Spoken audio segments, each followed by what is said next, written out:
Bonjour les amis, c'est Frédéric, que la paix soit avec vous. Aujourd'hui, dans ce 10e podcast, j'aimerais aborder cette grande illusion, ce grand jeu cosmique, qui est celui de l'ombre et de la lumière, le principe de dualité, pour aboutir à cette notion d'intégration du principe de l'amour, afin d'obtenir la paix. Notre venue sur cette terre n'a qu'un seul but, grandir en conscience, s'éveiller à notre véritable nature, du moins s'en rapprocher le plus possible, afin que l'éveil de chacun soit le moteur de l'évolution collective pour cette terre et peut-être plus encore. Il y a dans la manifestation de la vie comme un processus d'illusion. Et je vais répéter ici, pour illustrer ce processus, ce que j'ai déjà dit lors de mes précédents podcasts. Il y a ce que je crois être, c'est-à-dire ce moi, cet ego, qui est identifié en tant que corps, en tant que personnalité, dans cet espace-temps.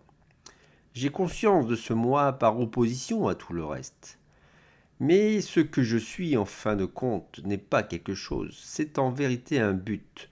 C'est ce qui me tire en avant perpétuellement et fait que j'ai l'énergie d'être. Cela est vraiment ce que je suis.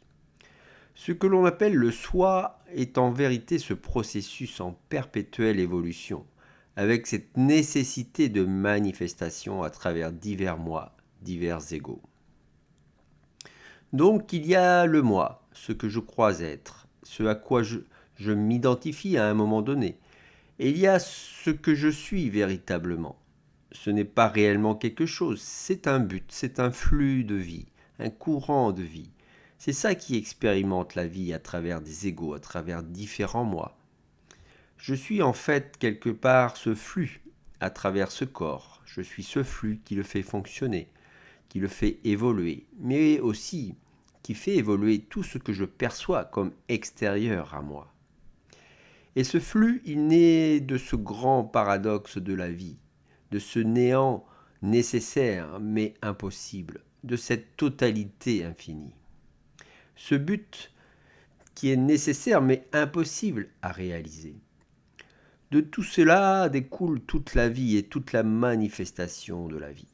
Ce grand paradoxe, c'est la source de vie, de ce qui est manifesté et de ce qui n'est pas encore manifesté, source de tous les possibles à chaque instant.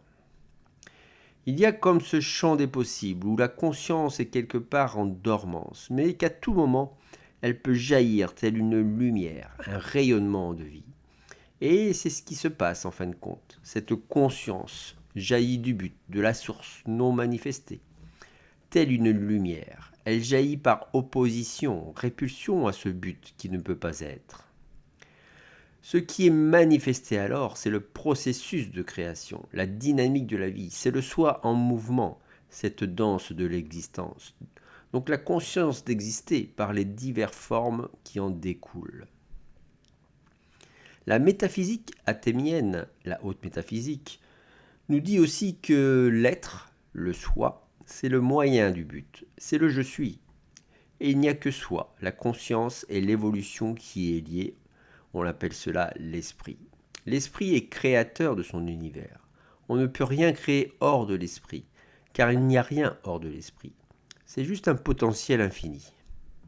Et par conséquent, toute existence est contenue dans cet esprit. Le créateur de tout ce que je perçois est le but que je poursuis. C'est la source, ce grand but universel. Donc l'être que je suis est en perpétuel mouvement. C'est un processus en perpétuelle évolution. Il ne possède rien, il est tout simplement, changeant d'état à chaque instant, d'ego. Attiré par cet absolu, ce but, c'est la dynamique du soi. L'ego est délimité, c'est un complexe d'espace-temps. Il a une forme, une âme et une conscience. On préfère dire un conscient en haute métaphysique. Cet ego, il joue son rôle dans cette grande danse cosmique. Il constitue avec les autres égos cette infinité des possibles, par opposition à cet absolu qui ne peut pas être effectif. Tout ce processus égotique, tous ces égos, tous ces complexes d'espace-temps constituent la manifestation de cette résistance à ce but impossible, mais aussi tout ce qui va permettre de réunir tout ce qui a été dispersé en quelque sorte, et cela grâce à l'énergie de l'amour. Chaque ego vit ce phénomène de dualité à chaque instant, et cela à tous les niveaux d'évolution. C'est une relation de dualité, ce qui sépare est aussi ce qui réunit. La métaphysique athénienne nous dit aussi que ce but, la nécessité du néant dans son unité, nulle et infinie à la fois, c'est lui et lui seul qui cause la dualité, et par suite l'illusion de l'existence universelle. C'est lui qui justifie cette existence. Sans ce but, nous ne serions pas là à en parler.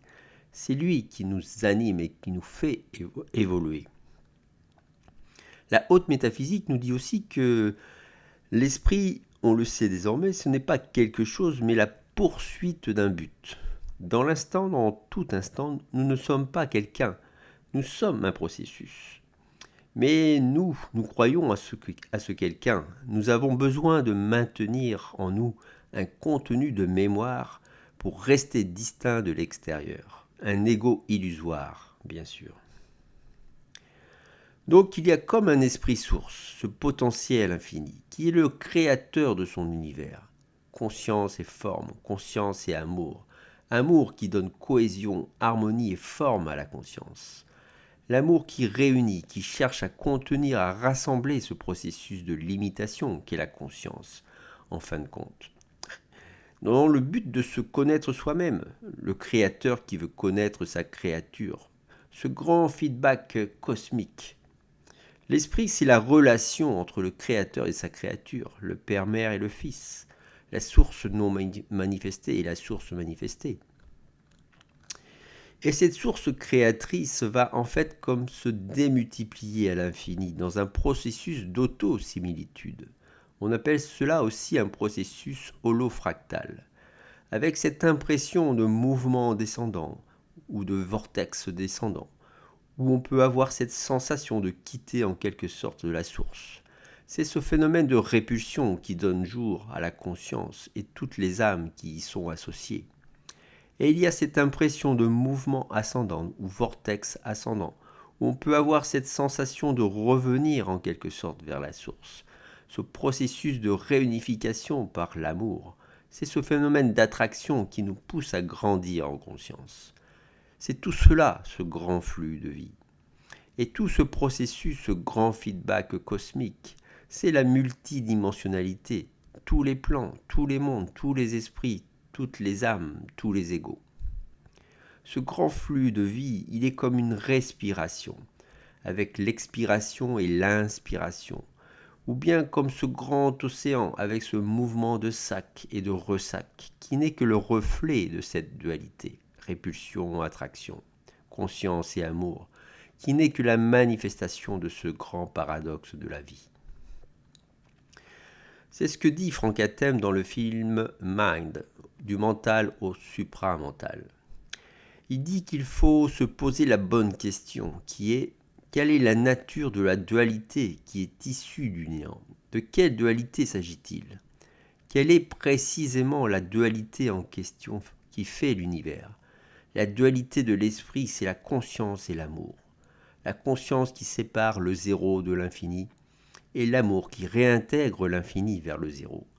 Tout cela se fait du point de vue du zéro, et le zéro et l'infini sont les deux composantes du néant. Donc merci à Frank Hatem pour cet enseignement. Et cela me rappelle cette vision que j'ai relatée dans mon 7e podcast sur le lâcher-prise. Cette vision intérieure que j'avais eue en octobre 2022, que je vous relate de nouveau ici, où je me voyais tel un chevalier habillé de son armure de métal, un genou à terre, l'épée à la main, la lame plantée dans le sol. J'étais comme harcelé de coups, et pourtant je ne ripostais pas, comme absorbé dans une intense réflexion. et en même temps comme protégé par une sorte de spirale de lumière. Et là, un être m'est apparu. Il était grand, de couleur vert pâle, avec des cheveux d'or, et plein de vortex d'énergie couleur or qui tournoyaient dans son corps. Et il avait un cœur grand ouvert, véritable pulsation de vie. Et j'ai pris conscience que cet être c'était moi, et que je n'avais pas besoin de cette armure, de cette épée. Alors je les ai déposés, abandonnés à terre. Et à partir de ce moment-là, c'est un cri d'amour et de délivrance qui est alors sorti de ma bouche, de mon cœur, et j'ai pleuré. Et je rajouterai ici que ce grand être, il souriait. Eh bien, ce grand être, avec plein de vortex d'énergie couleur or qui tournoyaient dans son corps, eh bien, cela représente symboliquement cette multidimensionnalité. Ce grand être, c'est ce grand moi, en quelque sorte, dans sa multidimensionnalité, avec ses vortex d'énergie qui sont autant de mondes, autant de plans d'existence, autant de portes dont j'ai accès en quelque sorte. Et cet être, il avait le cœur grand ouvert, source d'amour, qui réunit tous ces mondes, qui donne la cohésion à ce grand corps cosmique en quelque sorte. C'est un être solaire avec ses cheveux d'or. C'est mon esprit source en réalité, l'esprit universel de la science du supramental. Il n'y a qu'une seule conscience, qu'un seul esprit. Et intégrer ce principe de multidimensionnalité, c'est intégrer en quelque sorte le principe de l'amour, celui qui réunit tous les espaces, et cela donne de la joie et de la paix. Tout est comme une sorte de grande illusion, car on se croit plusieurs, on se croit multiples, alors qu'il n'y a qu'un seul être, en évolution permanente. Et cette grande illusion, c'est ce jeu cosmique, ce grand jeu entre la lumière et l'obscurité, entre ce processus de répulsion et d'attraction, cette dualité. Dépasser l'illusion des formes, c'est s'illuminer, c'est prendre conscience de l'unité. L'illumination, c'est prendre conscience que l'on est un. C'est l'amour qui réunit tout ce qui a été dispersé, qui refait l'unité. C'est retrouver cette conscience solaire dont parle la science du supramental. Bien sûr, elle a toujours été là. Le voile de l'illusion, le voile de la séparation, le voile de la déchirure nous a donné le sentiment et la sensation de ce grand voyage cosmique.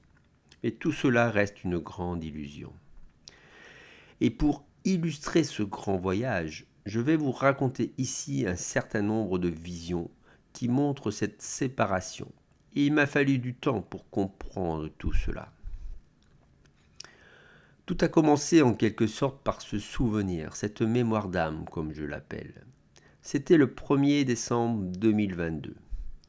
Ce soir-là, je me suis tranquillement allongé sur mon lit pour me mettre en condition de méditation en quelque sorte.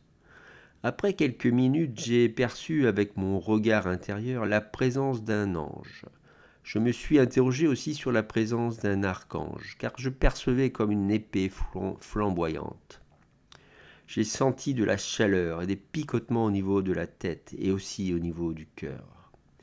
J'ai ressenti comme un pincement et ensuite j'ai eu l'impression d'un rapetissement, comme le fait d'être concentré, comme si j'étais entraîné dans une sorte de vortex qui me concentrait vers le bas. Je me sentais comme comprimé.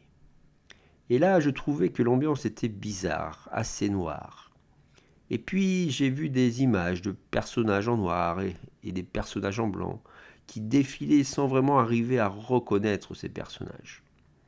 L'ambiance était vraiment étrange. Je n'avais pas peur, mais il manquait de la lumière. Et au loin, j'avais une impression de bataille. Les archanges et les anges se battaient, me semblait-il.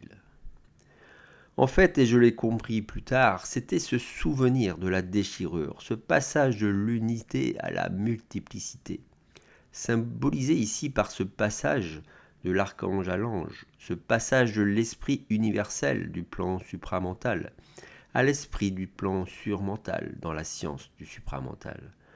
C'est cette sensation de chute dans la densité et le vortex descendant ressenti comme une bataille, une lutte intérieure, cette résistance au but, cette nécessité de réaliser tous ces potentiels infinis sous forme de divers véhicules, divers égos. Et puis, peu de temps après, j'ai eu une autre vision contemplative. Et voici le texte que j'ai écrit en rapport avec cette vision-là. C'était le 22 décembre 2022. Je vous le lis. Puis un immense dragon tout en or s'est présenté, avec des pierres de type rubis et jade, semblant incrustées dans la cuirasse de ce colossal être, par sa taille et son immensité. On m'a proposé d'enfiler une sorte d'armure tout en or, ce que j'ai fait. Je me suis vu sur cet immense dragon, plongeant dans les ténèbres, les éclairant par tant de lumière. Et puis une sorte de vagues visqueuses et noires ont tenté de nous attraper. Tenter de les pourfendre pour s'en dégager a été mon premier réflexe, mais je me suis vu suspendre mon geste et plutôt apporter davantage de lumière sur cette noirceur. Et là, ce fut un choc. Ce nouvel éclairage me montrait maintenant des milliers de mains tendues, demandant de l'aide, voulant s'extirper de ce cloaque gluant. Un sentiment puissant de compassion a résonné alors. Jetant une sorte de bouclier en or dans tout cet océan de noirceur, plusieurs âmes ont pu monter dessus et rejoindre le dragon. C'était comme des milliers d'êtres montant à bord d'un grand vaisseau en or. Et nous sommes repartis.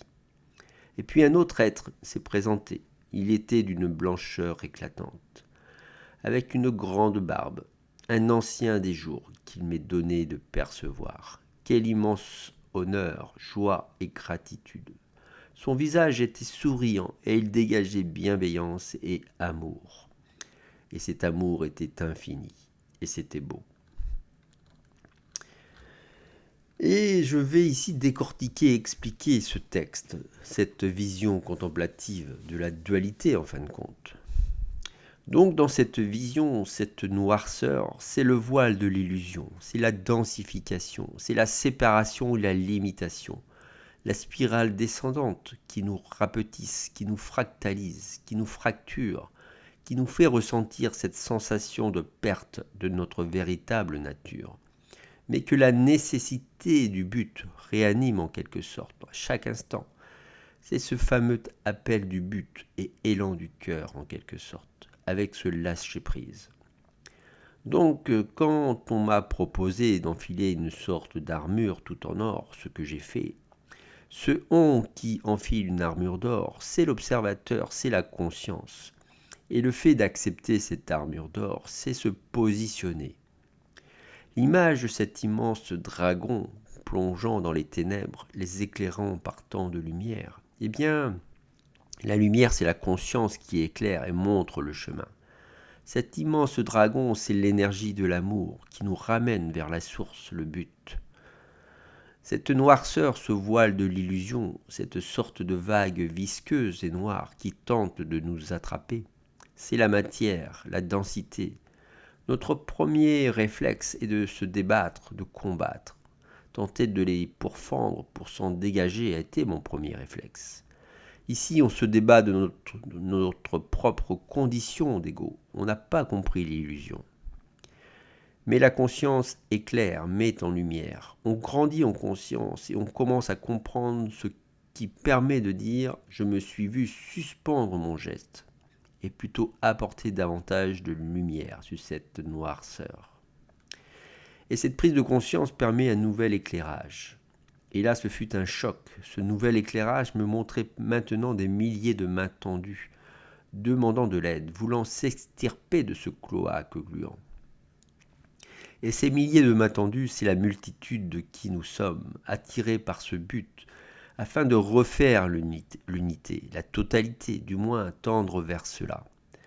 Suspendre son geste, c'est l'expression de l'amour, de l'empathie. Un sentiment puissant de compassion a alors résonné. C'est aussi le temps de l'intégration de cette révélation. Ce cloaque gluant, c'est la matière, la densité, Et le but est de s'y extraire pour changer d'état, évoluer, prendre cette spirale ascendante. Et quand on a compris que les autres, c'est nous, on ne peut qu'aider, que jouer collectif. Et c'est ce que signifie cela, que de jeter une sorte de bouclier en or dans cet océan de noirceur, pour que plusieurs âmes puissent monter dessus et rejoindre le dragon, ces milliers d'êtres montant à bord d'un grand vaisseau en or. Et ce grand vaisseau en or, c'est l'être solaire, nouveau. Ces milliers d'êtres montant à bord d'un grand vaisseau en or, c'est le retour à la source, la réunification de tout ce qui était diffracté. C'est de nouveau cet être solaire qui s'est enrichi de toutes les expériences. C'est la voie ascendante, le vortex ascendant, qui nous ramène en quelque sorte vers plus d'amour, plus de conscience, vers l'unité. Et tout cela ne peut qu'apporter la paix, en la manifestation de cet ancien des jours, symbole de la source créatrice, le Père en quelque sorte, avec ce symbole de la barbe. Donc nous sommes en tant qu'égaux, mais aussi dans notre multidimensionnalité, dans une relation de dualité. Ce qui sépare est aussi ce qui réunit, comme le dit la haute métaphysique. Ce grand flux de vie est le fruit de cette dualité, et nous évoluons dans ce grand flux par relation avec cette dualité, à tous les niveaux de la multidimensionnalité. Et nous en avons plus ou moins conscience en fonction d'où se situe notre ego dans cette grande danse cosmique, cette échelle de la vie. C'est en cela aussi ce processus d'illusion. On peut avoir ce sentiment de chute ou ce sentiment d'ascension, mais comme tout existe à chaque instant, tout dépend du niveau d'amour auquel on s'identifie. C'est pour cela qu'il est important de prendre conscience à qui ou à quoi on s'identifie, l'ego ou le soi. Donc intégrons le principe de l'amour pour aboutir à la paix de l'esprit. Voilà les amis, c'est ce que je voulais vous partager aujourd'hui. Alors je vous dis au revoir et à bientôt.